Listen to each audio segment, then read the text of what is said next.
Сәлеметсіздер ме?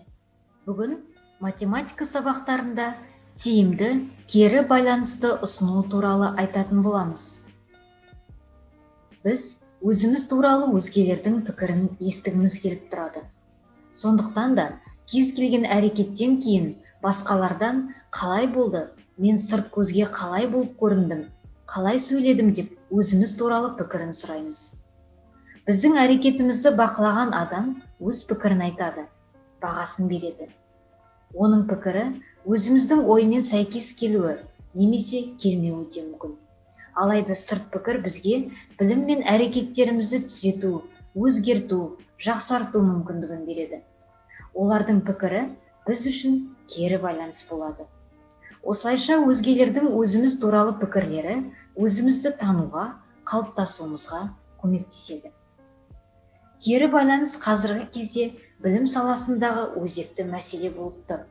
Сонымен, кері байланыс мақсатқа жетелейтін нақты әрекет, ситуация, талас тудыратын сұрақтар мен мәселелер бойынша түсінік алу және түсінік беру үдерісі. Тиімді кері байланысты ұйымдастыру сапалы оқытудың кепілі болып табылады. Кері байланыстың мақсаты мұғалімнің ақпараттың мазмұнын, оны ұсыну тәсілдерін, оқушылардың әрекеттерін түзету және сабақта психологиялық ахуалды жақсартуға бағытталған. Кері байланыс дер кезінде түзетулер жасау, қателерді, кемшіліктерді жою, мақсатқа жетуді қамтамасыз ету, үдеріс субъектілерін дұрыс шешім қабылдауға бағыттау, оқушылардың өзіндік бағалауын қалыптастыру, рефлексия жасауға ықпал ету, көмектесу үшін алынады.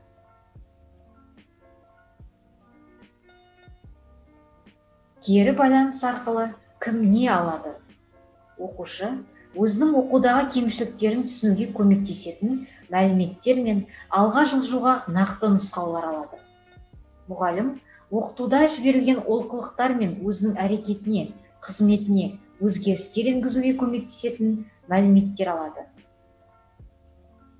Сабақтағы кері байланыстың көңіл күй мен эмоциялық жағдайды анықтауға арналған, сабақтағы іс-әрекетке байланысты және оқу материалының мазмұнына берілетін кері байланыс түрлеріне жіктеледі.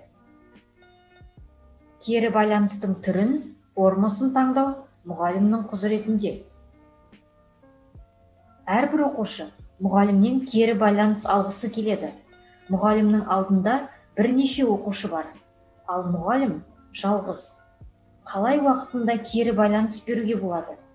Тәжірибеде қолданып жүрген негізгі түрлеріне тоқталып өтсек, шартты белгілерді қолдану, түрлі түстерді пайдалану, графикалық бейнелер және жазбаша кері байланыс. Әртүрлі шартты белгілерді қолдану арқылы оқушының жұмысындағы дұрыс жауапты немесе қате жауапты анықтап, сәйкесінше шартты белгіні қояды. Бұл белгілерді оқу жылының басында оқушылармен бірге талдап алу қажет. Әрбір жұмысына қойылған белгілерден оқушы жұмысының қаншалықты деңгейде орындалғанын көруге болады. Осы жерде оқушының қатемен жұмыстануына мүмкіндік жасалатынын көреміз.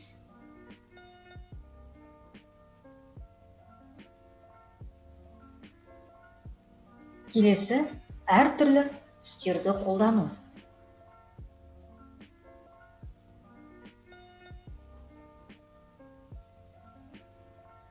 Әр оқушы өзінің жұмысын алған кезде түрлі түсті белгілерді көру арқылы қай жауаптарға баса назар аудару керектігін немесе ненің ескерілмегенін білуге болады.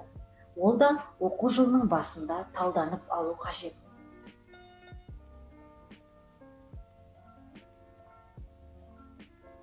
Жазбаша кері байланыс көрсетілген критерийлерге сай нақты берілу керек. Сонда ғана оқушы өз бетімен қатесін түзеуге дұрыс бағыт алады. Қалыптастырушы бағалау тапсырмасына мысал келтірейік. Таңдап алынған тапсырмаға сай дескриптор қойылады. Дескриптор дәл, анық, нақты қойылу керек. Талқыланып алынған соң оқушылар тапсырманы орындайды. Тексеру жүргізілген соң қай кезеңнен қате жібергенін анықтап алады. Дескрипторға сүйене отырып кері байланысты жасаңыз. Бір кері байланыстың түрі бір оқушы үшін түсінікті болса, екінші бір оқушыға сұрақтар туындатуы мүмкін.